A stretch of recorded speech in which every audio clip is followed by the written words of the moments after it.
kelas 12-8 ingin mempresentasikan materi ekonomi tentang jurnal umum.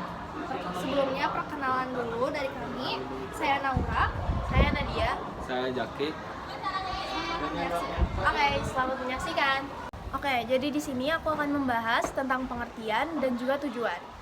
Nah, untuk pengertiannya sendiri, jurnal umum itu adalah sebuah jurnal yang biasa digunakan untuk melakukan pencatatan terhadap setiap bukti yang ada untuk memudahkan pengelola keuangan perusahaan. Lalu ada tujuan. Tujuannya sendiri terbagi menjadi 4 bagian. Yang pertama itu untuk melakukan identifikasi terhadap setiap transaksi yang terjadi. Yang kedua, untuk menentukan nilai transaksi. Yang ketiga, untuk mencatat dampak ekonomi transaksi. Dan yang terakhir itu untuk memudahkan proses pemindahan dampak transaksi ke akun yang sesuai.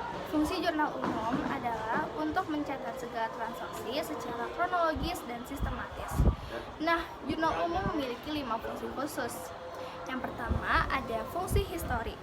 Jurnal dicatat dengan cara kronologis, sehingga jurnal dicatat berdasarkan urutan tanggal.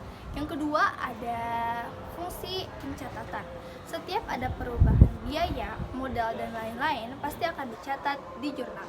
Yang ketiga ada fungsi analisis. Nah, setiap pencatatan di jurnal umum pasti dilakukan dengan cara analisis terlebih dahulu. Yang keempat ada fungsi instruksi. Jurnal tidak hanya dalam bentuk dokumen transaksi saja, bisa sebagai petunjuk debit ataupun kredit. Yang kelima sebagai fungsi informatif.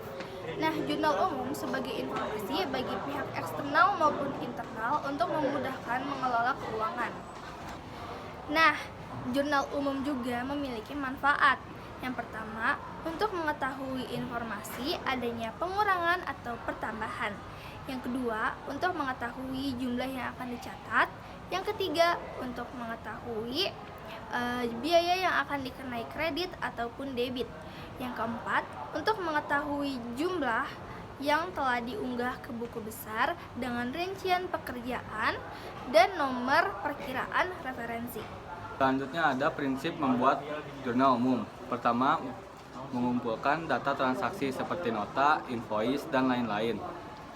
Lalu mengidentifikasi akun manakah yang terpengaruh oleh transaksi tersebut, seperti modal atau harta atau utang. Lalu mengidentifikasi terjadinya pengurangan atau pertambahan.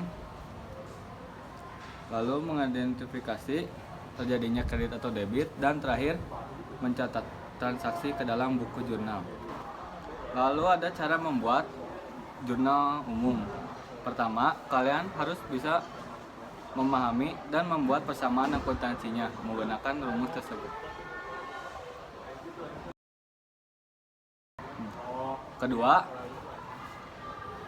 kalian harus mengidentifikasi dan mengumpulkan data transaksi seperti invoice, nota, dan lain-lain, lalu diidentifikasi.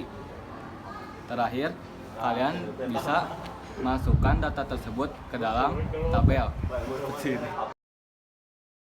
Oke, jadi itu aja yang bisa kami sampaikan. Mohon maaf bila ada kesalahan. Sekian dari kami. Wassalamualaikum warahmatullahi wabarakatuh.